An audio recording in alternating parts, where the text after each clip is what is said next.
예, 계속해서 사무엘하 6장을 좀 살펴보도록 하겠습니다. 사무엘하 6장은 이제 법궤 이야기인데요. 이 법궤와 관련되어서 옵사가 죽는 이야기를 좀 한번 풀어보도록 그렇게 하겠습니다.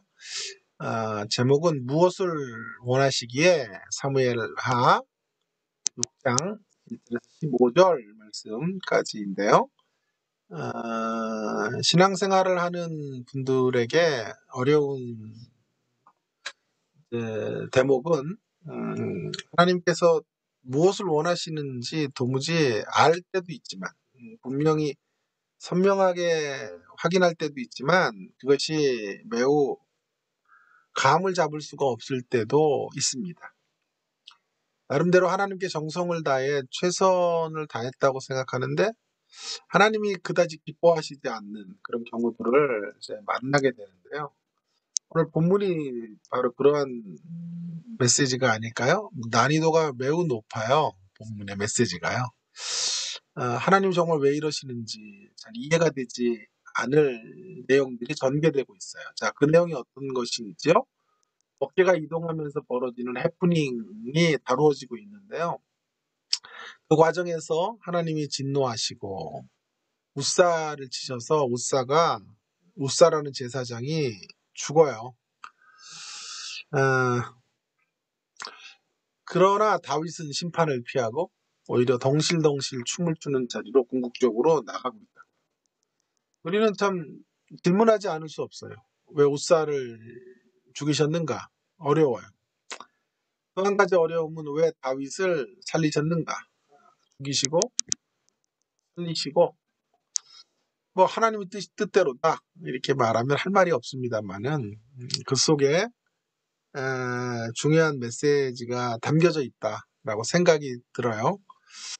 먼저 그래서 하나씩 좀 생각해 보려고 하는데 하나님이 무엇을 원하시는지를 알기 위해서 웃사의 죽음부터 생각해 보면 어떨까요? 웃사의 죽음은 하나님이 우리에게 무엇을 원하시는지를 먼저 알려줘요. 그게 뭘까요?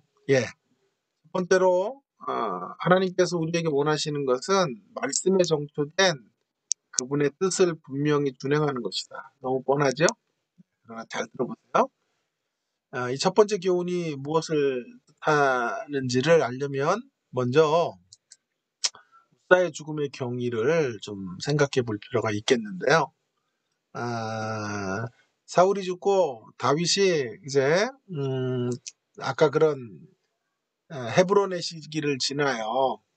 그리고 드디어 탄식과 애가의 중보자로 그가 서 있는 것이 진심이 통해서 통일왕국이 이루어져요. 참 이 기막힌 일들이 벌어지게 되는데 통일왕국이 이루어지고 다윗이 제일 먼저 행하고자 했던 것이 바로 법궤를 가져오는 것이죠. 한 20년 넘게 그 30년 가까운 시간 동안 방치되었던 법궤를 자신의 왕궁이 있는 정치적인 수도라고 할 수 있는 예루살렘에 가지고 오는 것이죠. 자, 하나님의 임재의 상징인 법궤를 가져옴으로써 이스라엘의 모든 지파를 영적으로 이제 하나, 임재 가운데 하나가 되고 이제 영적인 이제 정치적 1번지는 이제 어디가 돼요? 예루살렘이 될 것을 분명하게 공포하는 이런 일들을 하려는 거죠.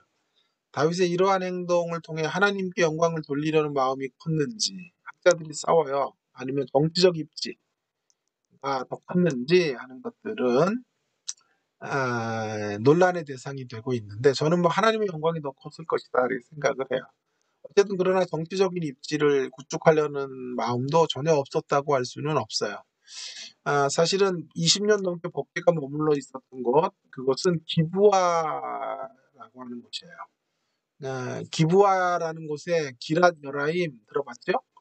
거기 지역에 아비나답의 집에 법궤가 방치되어져 있었거든요. 그러니까 그런 곳에 있었다. 근데 그 기브아라고 하는 것은 사울의 정치적 수도예요.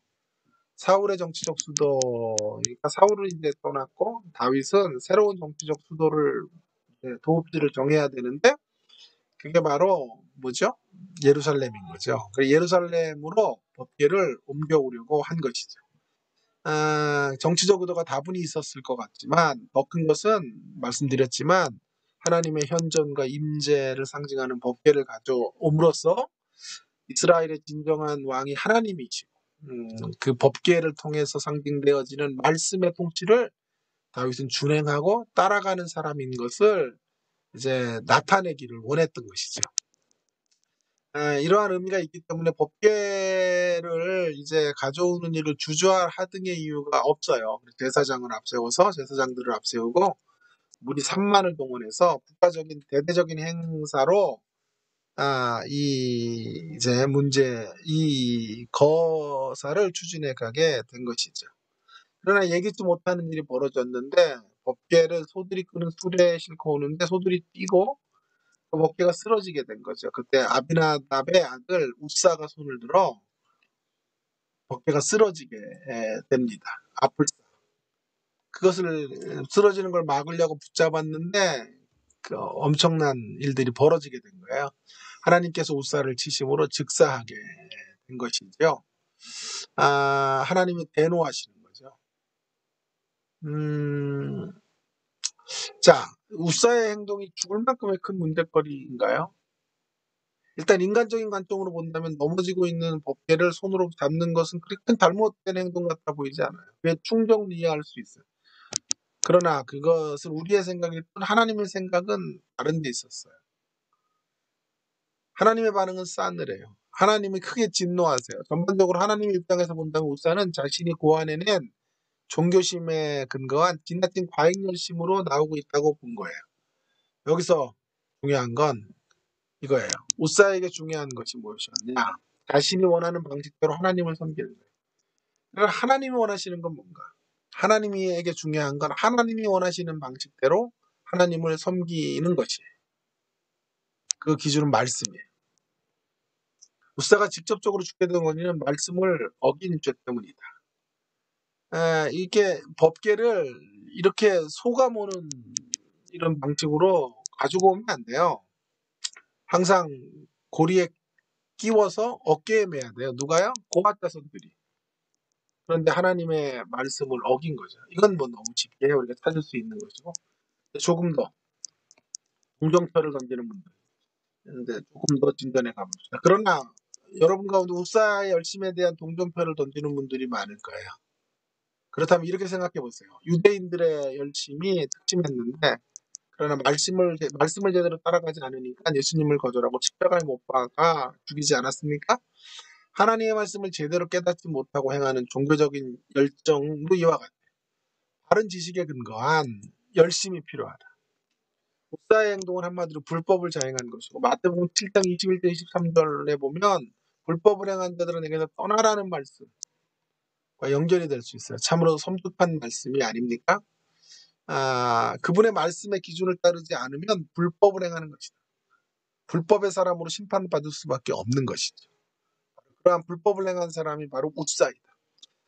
그러나 또 두둔하려는 두둔 1, 두둔 아까 2를 했죠. 두둔 1, 두둔 2.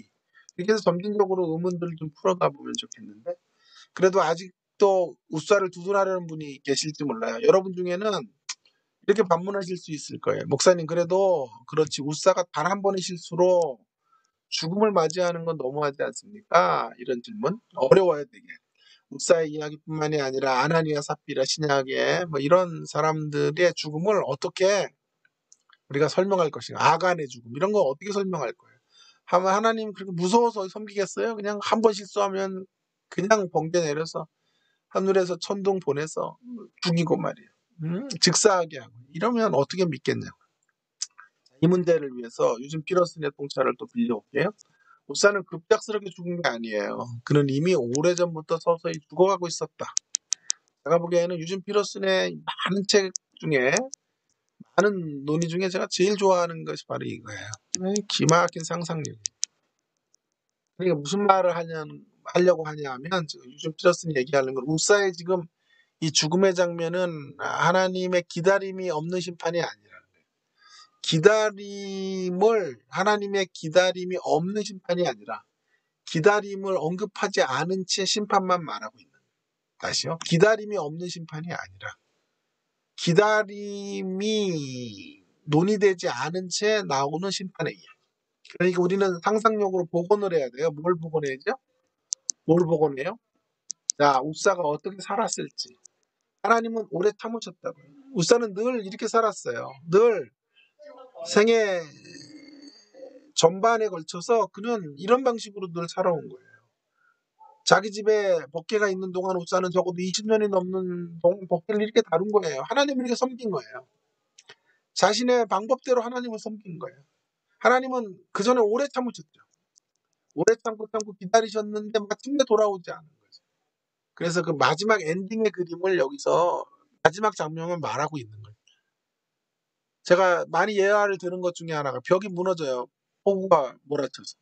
근데 폭우가 몰아쳤다고 모든 벽이 무너지는 게 아니죠. 폭우가 몰아쳐서 무너지는 그 시점은 결정적 순간이지만 그 폭우로 벽이 무너지기까지는 많은 과정적인 무너짐의 이유들을 갖고 있었을 거예요. 그렇죠? 벽이 금이 간다거나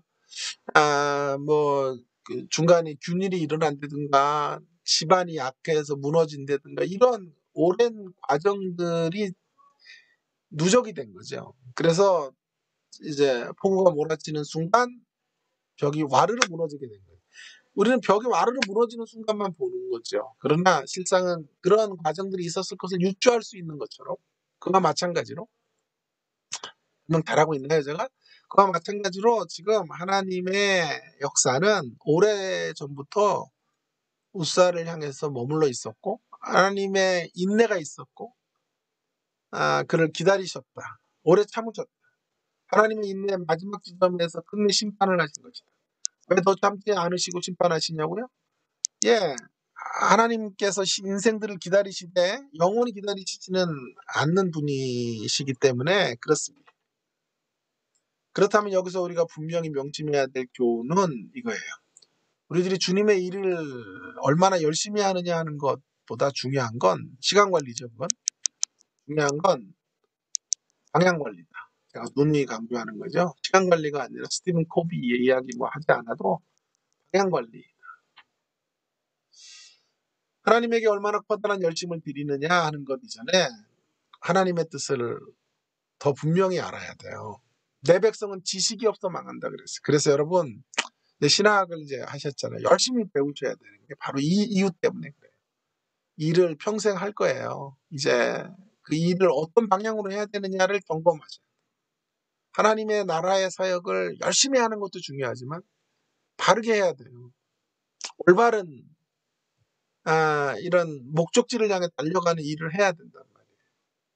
사명지상주의 같은 거 굉장히 거룩한 거죠. 사명을 목숨처럼 여기는 거. 이런 것도 위험한 거예요. 사명지상주의보다 더 중요한 것은 하나님의 영광이 돼야 되는데 사명이 목표가 될 수는 없어요. 그러니까 이런 모든 것들을 다 배워야 된다고요. 근본학기 사무엘서를 배우니까 여러분의 알매 지평 방향성이 좀 넓어지지 않았습니까? 안 넓어졌으면 회개하시고. 네? 자,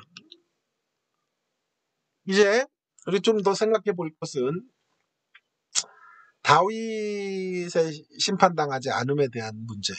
우사는 죽었는데 다윗을 살리신 거예요. 이런 표현가 어디 있어요? 두 번째, 다윗의 살아남과 춤춤의 이야기를 통해 주시는 하나님이 원하시는 게 뭔가? 두 번째, 하나님께서 우리에게 원하시는 것은 뭘까요? 하나님 우리에게 원하시는 것은 순전함이에요. 순전함.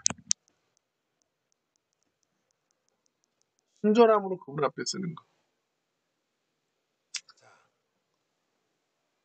그 이야기가 매우 중요합니다. 우사가 죽었다면 다윗은 심판받아 마땅해요. 왜요? 이유가 뭐죠? 다윗도 역시 하나님 말씀을 어겼잖아요. 다윗이 이 일을 다 진두지휘하는 사람인데 왜 소에다가 싣고 나오는 거 왜 다윗이 막지 못해요? 그거 막을 수 있는 사람 다윗밖에 없어요. 다윗의 허락 안에서 진행이 되는 거예요. 다윗의 책임이 크다고요. 뿐만 아니라 그도 그의 지위 때문에 그래요. 설사 백부왕부에서 다윗의 죄가 우사의 죄보다 가볍고 덜 직접적인 것이라 이렇게 말할 수 있다고 해도요. 다윗이 서 있는 그 자리가 위치가 매우 중요해요. 엄중해요. 위치 때문에 지위 때문에 더 큰 책망을 받아야 되는 거예요. 그게 바로 그런 때. 그 우사와 다윗의 차이는 뭐 하나님의 뜻을 온전히 지키느냐의 문제가 아니라 50% 100%예요. 누가 더 하나님의 뜻을 온전히 지키느냐의 문제가 아님이 밝혀졌어요. 다 비슷해요. 그럼에도 불구하고 우사만 죽이시고 다윗에게는 어떠한 벌도 가하지 않으셨다. 이유가 뭘까요? 답은 한 가지예요. 하나님의 계명에 대한 철저한 준수가 아니에요. 철저하지 않았지요. 순전함. 누가 더 예민한 반응으로 하나님 앞에 나가느냐 하는 문제예요. 다시 말해서 누가 더 하나님 앞에 철두철미하느냐가 아니라 누가 더 하나님 앞에 더 민감하냐. 민감한 반응. 민감한 반응을 보이느냐. 누가 더 순전한 심령으로 나아가는 싸움을 싸울 수 있느냐 하는 거죠. 우사에게는 이것이 없어요. 그러나 다윗에게 이것이 있어요. 우사는 자신이 만든 하나님을 신봉하는 자예요. 그에게 신앙은 언제나 제가 만든 표현 made in 우사. made in 우사. 신앙의 중심에는 언제나 자신이 있어요. 법궤를 다루는 모습을 통해서 보면 그는 자신이 하나님을 이끌어갈 수 있다고 생각합니다. 자신이 원하는 곳으로 자신이 원하는 방식대로 하나님을 이동시켜 갈 수 있다고 생각합니다. 우상이에요. 하나님을 우상으로 대하는 거예요. 하나님을 마치 주머니 속에 넣고 만지작거릴 수 있는 신으로 전락시켜 버리는 거예요. 이러한 신앙은 겉으로 보기엔 매우 그럴싸한 외형을 가질 수 있어요. 종교적인 의상과 말투와 형식과 근엄한 몸짓을 하고 있을 수도 있어요. 그것 때문에 사람들이 속아 넘어갑니다. 그러나 인생의 패부를 통찰하시는 하나님 앞에는 통하지 않아요. 우사는 자신이 만든 신앙, 자신이 만든 하나님, made in 우사로 살아갔어요. made in 우사.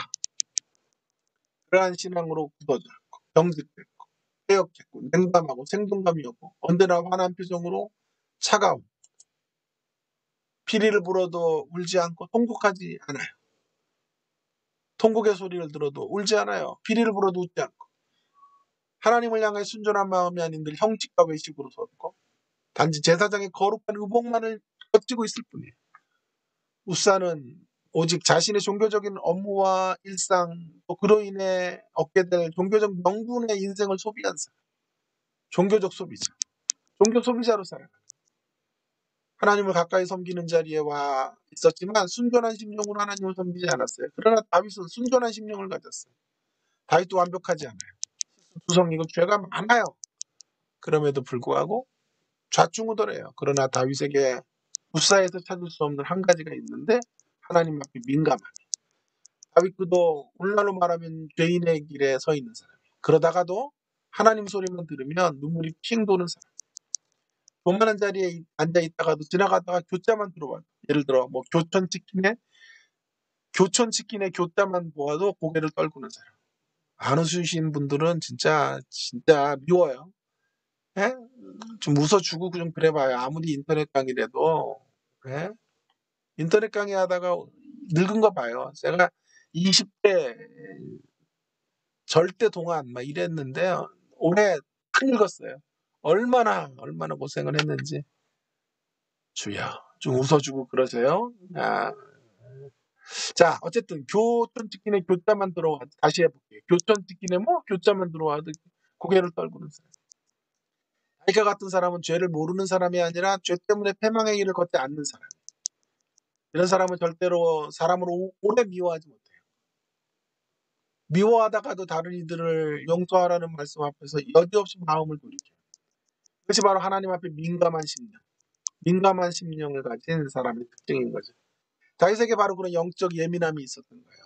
비록 다윗은 죄를 범했지만 그에게 여전히 신앙이란 made in God, made in 우사가 아닌 made in 다윗이 아닌 made in God으로 특징 지어질 수 있어요. 다윗은 마음으로 하나님과 연결된 사람. 완벽하지는 않지만 온 마음으로 울고 웃고 기뻐하고 슬퍼하고 감격하고 좌절하고 인생의 우여곡절 속에서 시시각각으로 다양한 모습으로 하나님에게 반응할 줄 아는 사람. 그런 사람이 바로 하나님이 찾으시는 사람. 하나님께서 이렇게 우리의 마음과 중심을 보시기 때문이죠. 이렇게 다윗이 하나님 앞에 완벽하지는 않지만 민감한 사람이었다는 것을 오늘 본문은 여지없이 드러내고 있는데, 다윗은요 법궤를 이동시키는 이런 계획이 좌절되자 8절에서 분노해요. 누구를 향한 분노? 자신에 대한 분노가 아니라 하나님을 향해 분노하는 사람.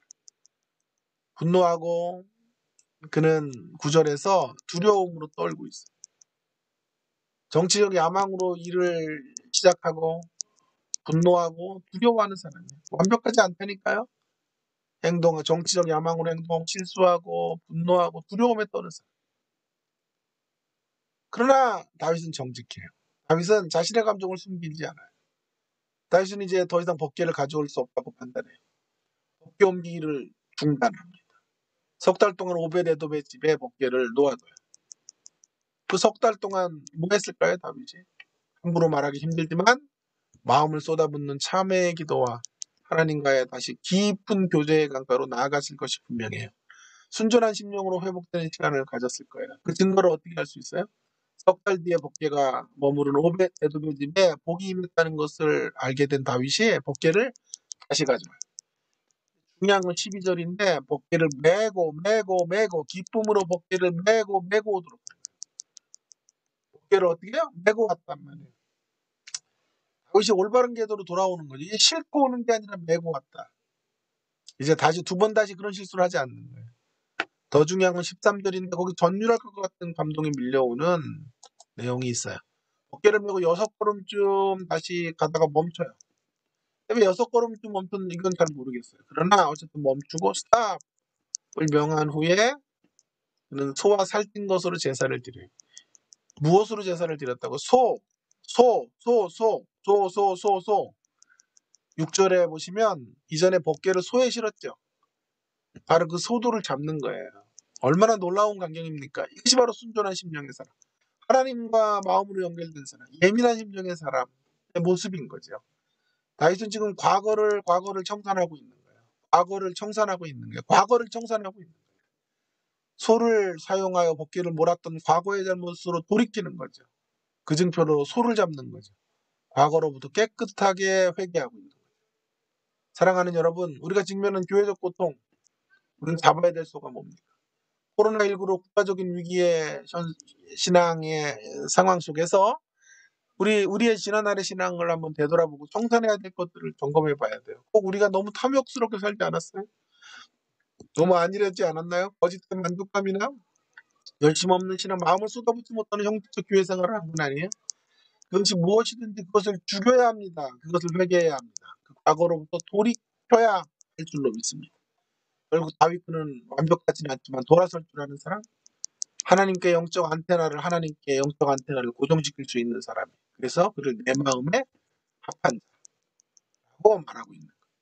하나님과의 올바른 관계로 돌아오는 거예요. 그때 다윗은 벅찬 감격으로 하나님 앞에 나가게 됐고, 그 이야기의 절정은 여호와 앞에서 힘을 다하여 춤을 추는 에봇을 입고 어깨를 메고 오는 거죠. 다윗왕은 채통도 잊은 그 배꼽을 다 드러내고 춤을 추는 이게 다윗이에요. 이스라엘의 모든 백성들과 함께 춤의 향연장으로 나가고 있는 거죠. 저는 이러한 광경이 우리 땡땡 교회 가운데 교회가 맞이하게 될 모습이기를 원합니다. 또 하나님께서 곧 우리 모두를 그렇게 춤추게 하실 것이고 우리 대한민국이 맞이하게 될 우리 앞의 광경이기를, 우리 미래의 광경이기를 소망해 봅니다. 지금까지 본문을 통해 무엇을 입증했습니까? 이것은 우리들이 하나님 앞에 완벽함으로 승리되는 게 아니라 민감함으로 이긴다. 링컨의 일화 속에 남북전쟁에 다 기독교인인데 서로 총을 겨누면서 하나님 누구 편인지를 묻는데 링컨의 답은 하나님이 누구 편인지를 묻지 말고 누가 하나님 편인지를 물어라. 명언이죠. 우리는 늘 하나님이 누구 편인지를 물어요. 그러나 우리가 정말 심각하게 물어야 될 질문은 과연 누가 하나님 편인가를 물어야 돼요. 하나님 편은 어떤 사람입니까? 소극적으로는 우사처럼 되지 않는 사람이 하나님 편이에요. 우사처럼 되지 않는다는 말은 마음이 각질이 두터워지고 완고해지지 않게 하는 거예요. 화인 맞은 양심으로 살지 않는 거. 적극적으로 하나님 편이 된다는 것은 다윗처럼 되는 거예요. 늘 완벽하지는 못해도 민감한 심령으로 실수하지만 좌절할 줄 알고 분노할 줄 알고 두려워할 줄 알고 이내 또 회개할 줄 아는 사람. 우리의 고통만이 아니라 우리 때문에 당하는 하나님의 고통으로 인해 마음의 아픔을 가질 수 있는 사람. 또 회개로 불연이 일어나고 다시 웃고 노래하며 춤추는 사람. 이렇게 우리가 하나님 편이 된다면 하나님은 반드시 우리 편이 되어주시고 우리와 함께 하셔서 가는 곳곳마다 이김의 길들을 허락해 주실 거예요. 우리로 춤추게 하실 거예요. 그 하나님을 꿈꾸고 상상하고 걸어 나아가는 저와 여러분이 되기를 간절히 바랍니다.